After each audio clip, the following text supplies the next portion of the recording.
ang controversial breakup nina Mark Heras at EB Babe Lian.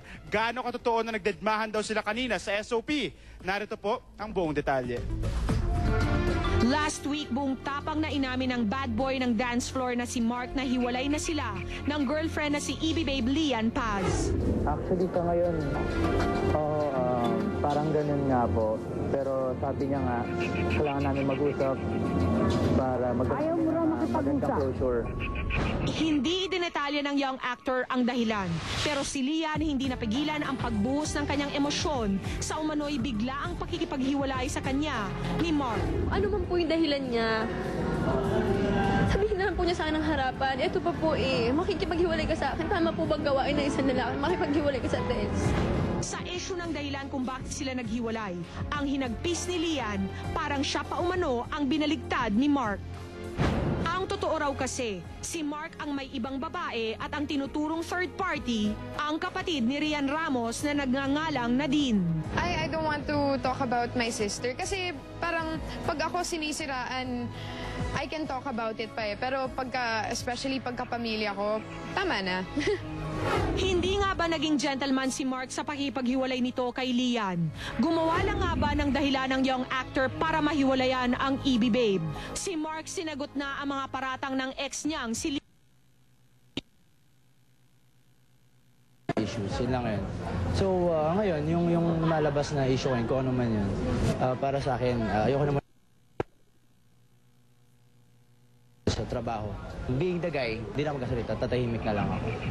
At kanina sa SOP, nagsama for the very first time sa isang production number sina Mark at Lian after their much publicized breakup.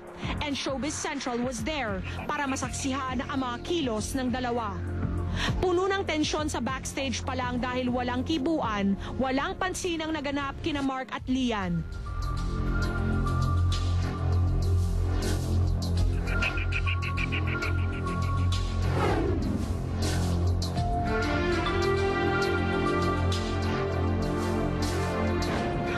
Sumalang sa stage, Mark was all out sa paghataw while si Lian naman mukhang kinabahan sa pagsayaw.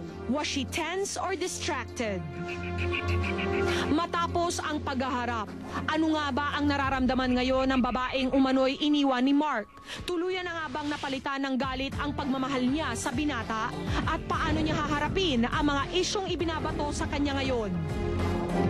Lian Paz, haharap sa Central Jury, tutukan. Oh, grabe yung video na yon. Kitang-kita sa video, mga kapuso, kitang-kita, nagdedmahan, kitang-kita. At kung kahapon emosyonal na humaraw sa Star Talk, itong si EB Babe Lian, ngayon nakita ko sa backstage, parang mas matapang, parang nakasmile na siya At ngayon. saka parang handang-handa na. Kaya nga, kung ako kay Mark Heras, tututukan ko ang Showbiz Channel ngayong hapon dahil kinakabahan ako sa mga pwedeng sabihin ni Lian. Kasi Lian. dahil first live interview po ito ni EB Babe Lian at uupo siya sa Central Jury with me. Nako, And Mo. handa ka na, Pia, sa mga tanong mo kay Lian. Nako, si Lian ang maghanda Kasi sa ako talaga akin. promise, ang dami kong tanong. Kasi may sinasabi si Mark na hindi naman pala niya about Lian, na hindi naman pala siya nakakita. Sinabi niya lang isang someone. Ganon din pala si Lian. Pero yung mga tatanungin natin kay Lian mamaya, hindi lang concerning Mark. Kasi si Lian naging controversial na rin before.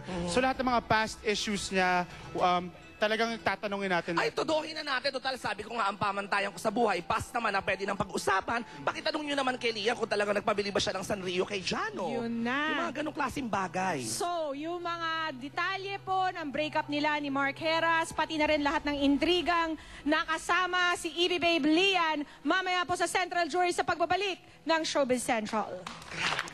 Kaloka.